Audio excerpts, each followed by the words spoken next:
Okay, so Halloween 3, The Season of the Witch. Now, this is a movie that I have a lot of love for. A lot of love. And it's funny because when I watched this movie first time around, I switched it off after about 5 minutes. I wasn't having any of it, basically, because I was introduced to the Halloween franchise through I think it was number 5, The Revenge of Michael Myers. That was the first one I saw. So went back and then watched through the rest of them.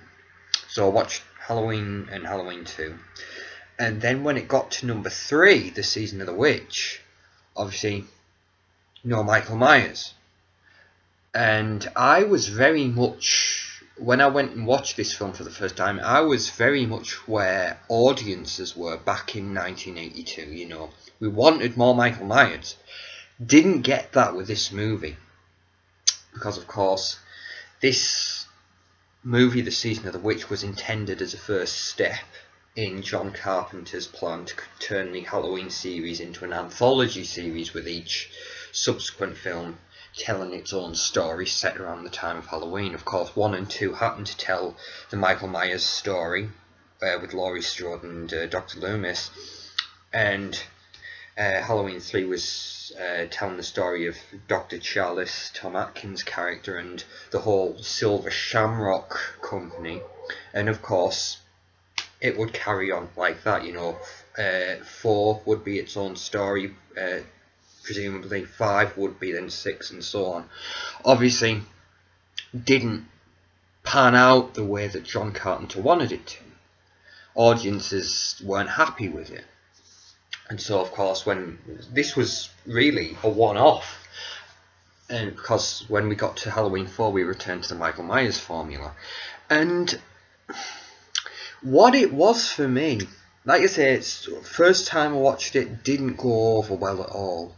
But as time went on, and I kind of had the time to go away, and I used the phrase mature as a movie viewer, and you listen to other vlogs and discussions and podcasts, and one podcast I really enjoy is the Radio Drone podcast, and they did an episode where they did a whole Halloween retrospective. And after hearing their thoughts on The Season of the Witch, I was thinking I'm going to go back and revisit Halloween 3. So I did just that. And I absolutely loved it. Going back and just being open, and not going in with any expectations, and understanding, you're not getting the Michael Myers story in this. Really, really was able to enjoy it and really fell in love with this film. And I remember talking to one of my friends about it, because he's a John Carpenter fan himself, and he was saying maybe back in 1982, this film, Halloween 3, would have done a lot better if they dropped the Halloween title and just went with The Season of the Witch. If they just released it under that title, it probably would have went over a lot better than what it did do. Obviously, it's true, Halloween 3, The Season of the Witch, is very much a cult film. As time's gone on, it's found its audience, and a lot of people, it's got its own very devoted fan base now, and deservedly so.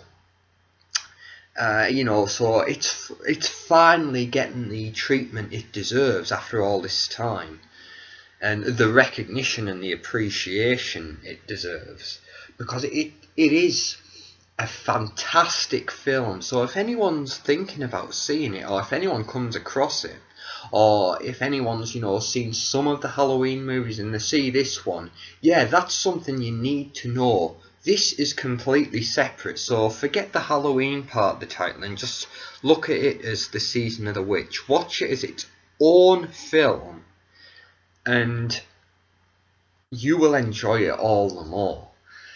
because this film, yeah, it doesn't follow the Michael Myers formula, but in a lot of ways, it is a superior storyline.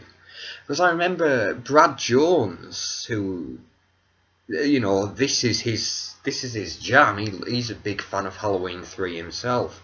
But he was on the Radiodrome podcast and he was saying, Halloween 3, The Season of the Witch, as a Halloween film, is probably the best entry in the whole Halloween franchise. Because the thing about the Michael Myers storyline, it is a slasher film. That's what it is. Or that's what it certainly became. That could take place at any time of the year. It just happens to be set on Halloween. But it could take place at any time. Halloween 3 necessitates that Halloween setting. It has to be set around the Halloween period because the Silver Shamrock Company, they're producing these Halloween masks that they're distributing for all children across the United States to buy. So without the Halloween setting, it wouldn't work. And Brad Jones was saying as well, getting into the lore behind, the tradition, the origins of the Halloween festival, if you can call it festival, celebration, getting into all the backstory behind Halloween, it really hits the mark. So yeah, it's a fantastic film set around the events of around the time of Halloween, and of course it's a great film to watch at any time of the year. But if you're thinking of a film to sit down and watch on Halloween, yeah, The Season of the Witch is a fantastic film to go with. Like I say, it's got a really, really great story. Very original as well, when you think about it, especially for its time. Really great cast, Tom Atkins is... I love Tom Atkins, like I say, from The Fog, Escape from New York, Lethal Weapon. He's a really great guy, Tom Atkins, and he plays a really great part in this. And really likeable. You're looking for a main character you can root for. You get that with Tom Atkins in this movie. Everyone involved, and so apologies if I butcher the name, but Dan O'Hurley is Connell Cochran. He's just having a ball in this film. You can tell, that scene where he's talking with Tom Atkins, October 31st, very busy day for me. And when he's about to murder that family who are in the testing room, when he's testing the commercial out for the first time, turns to Tom Atkins, saying, well, as a medical man yourself, this will probably interest you what's about to happen, so you stick around. And when they got the stone from Stonehenge, you wouldn't believe how we did it. And that's it. That's it. He doesn't elaborate.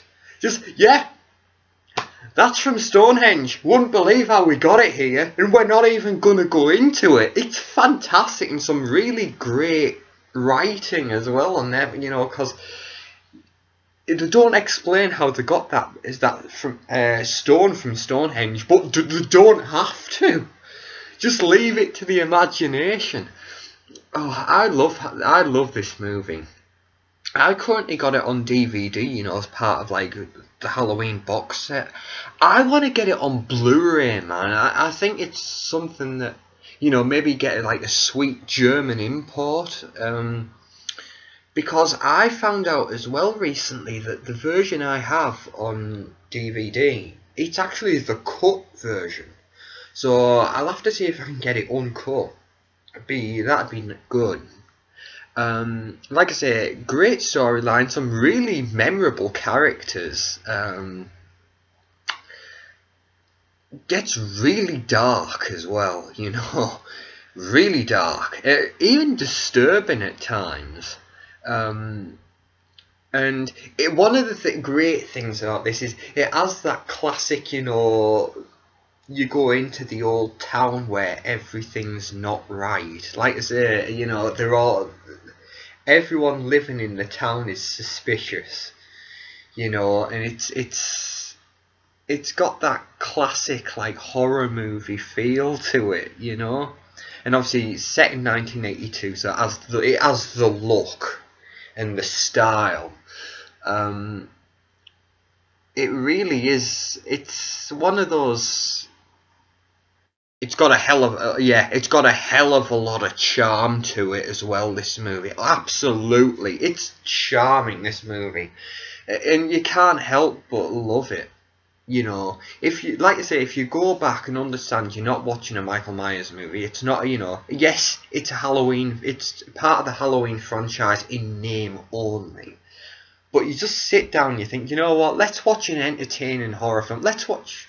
It's a prime example of like one of those classic old horror films that everyone thinks of. If you're looking for something like that, this is one of the best. I think. This is one of my favourite horror films. I've got to mention this. Mention The Exorcist, of course. Mention The Thing. Probably, in my opinion, the best John Carpenter movie. That's really growing on me. Is that I got a lot of love for Prince of Darkness as well. But yeah, like classic horror films, I think this is fantastic. And another thing about this movie as well, the music score for this that John Carpenter and Alan Howarth did is phenomenal. Like the Chariots of Pumpkins, that the main theme from this film, it's got that really driving synth beat to it, that classic John Carpenter and Alan Howarth style, and it's just absolutely brilliant. It really adds to it. But yeah, and it's got this like again, it's got this. When I say the classic old town where things aren't right, it's got like it does have a creepiness factor to it as well, and those Conal Cochrane's heavies, essentially is security at the Silver Shamrock Company that they all turn out to be robots.